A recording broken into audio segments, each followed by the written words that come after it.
I want to talk about vulnerability and social media, like on social media, how to be vulnerable on social media, what's appropriate, what's not, or I don't know if appropriate is the right word, but what's maybe healthy and what might not be.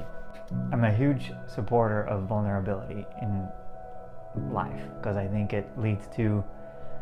it's absolutely necessary for a fulfilling and fulfilled life. I think that you have to have vulnerability to have connection and to be able to feel like you're being valued and heard and seen and everything. But I think that one of the weird things that has happened is with social media, when people try to be vulnerable on social media, I think that it's kind of like a two-edged sword, right? Like it can be well, let's talk about what vulnerability is first, okay? Like, I define what it is. I'm a big fan of Brene Brown, and I think she's a genius. When I read her books, it's just a constant barrage of like, oh, yep, I get that, like that. I experience that on a daily basis all the time, right? So it's like, she talks about shame and vulnerability. Vulnerability is the antidote to shame, right? And shame is this thing where you feel, I think she defines it or speaks of it in terms of like, so guilt is like when you feel like something you've done is bad or wrong, and shame is when you feel like you as a person, as an entity, a being, are bad or wrong, or you are not enough for love, happiness, connection, right? So that's what shame is. So vulnerability is like the antidote, it's like the opposite. It's this thing that you say, I'm enough exactly as I am right now, enough to be loved, to be seen, to be heard. So vulnerability is the willingness to be seen as you are in your flawed and imperfect state, with a total self-acceptance, I think, a total self-acceptance and self-love. It's not an acceptance or a justification for bad behavior. We do need to be good and do good things, right? We need to respect other people and and treat them right and be kind and whatever. Like that creates a good society, and so vulnerability is kind of like the pathway though that we need to take. Instead of using shame to motivate ourselves and other people to do the right thing, whatever that might end up being in any particular case, we need to use vulnerability, which is this total complete acceptance of the person, of yourself, with the willingness to love yourself and find value in yourself, regardless of what you are able to do or not do. And it creates a really healthy an emotionally healthy person who is then able to give more in a relationship, and be able to develop and cultivate deep and healthy relationships and help other people in their relationships, whether they be friendships or romantic relationships or whatever, co-workers or anything. When you're vulnerable, you can be real and you can connect with other people in a deep way, in a valuable way and in a healthy way. And it empowers them to be able to feel like they're safe to be seen as they are, right? So this vulnerability is this incredible tool, and I'm really bad at it. Like I'm not like saying, here, follow me because I know what I'm doing and I'm perfect, I'm great. I'm really bad at it, but I'm aware of it, and I'm trying. I work on it. I work on it a lot. So, and this is kind of an attempt. This is where I wanted to kind of talk about this in terms of social media, because here I am using social media. This is going on YouTube, so that I can be willing to be seen as I am, kind of, right? I mean, this whole, like, this is not even my room. This is my friend's room. So, but he has had the equipment I needed to use, right? I've got lights in here. It's lighting my face. So this is like not a true representation of who I am, but I think it's okay to try to sound your best. But I could talk for hours, I think, about like why we're trying to look and sound our best. Are we trying to gain some value from how other people perceive us that we don't find within ourselves because we're not willing to be vulnerable? Because anyway, That kind of plays into the point, right? So on social media, we tend to edit our lives and present a skewed or distorted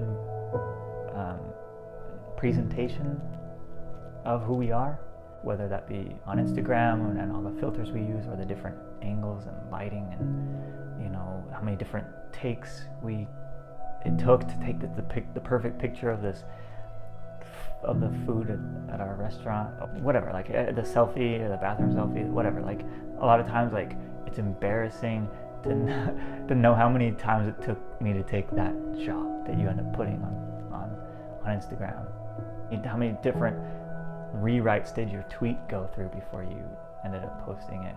So there's like this, okay, let's curate this image of ourselves so that more people will like us, and so that's kind of anti-vulnerability. And then I think that we can kind of go to an extreme where we wield vulnerability as a weapon, and it's not true vulnerability. Brene Brown talks about oversharing, right? So I think sometimes people are using vulnerability as a weapon to try to force connection with people that can't be there yet. She talks about the need to have a foundation of trust with somebody before you can be truly vulnerable with them. When you share with somebody that you don't have that foundational trust with, then it's oversharing. It's anti-vulnerability. It's like you're trying to share with this person something really deep and force a deep connection, but you haven't spent enough time yet, or you haven't had the conversations you need to have yet, and you're kind of trying to manufacture something that just can't be there yet because you have to lay that foundation first. And sometimes that can be laid really quickly. You might have a connection with somebody that forms really quickly, that's actually really organic and authentic and real, and you're able to really connect, and then you can be vulnerable really quickly with them. But I think so the problem that I see with like social media and trying to be vulnerable on social media is that you don't have, not only do you not have a foundational trust relationship with everyone that's going to see what you're sharing, but it's like impossible to have that foundational trust relationship because you're sharing it to everyone in the world, anyone who would happen upon it, right? Like, and most of those people are not people that you have a trust relationship with, because it's just not really possible. So sometimes I think that we're using social media to use what we see as vulnerability to gain some kind of connection, but it's not a real deep connection. It's not a real connection because we don't have that layer of trust with those people. But then there are those things, like I think that everyone has seen like a video or a picture or some post from someone they didn't know that was really vulnerable and that really shared something deep, that really impacted you, that really like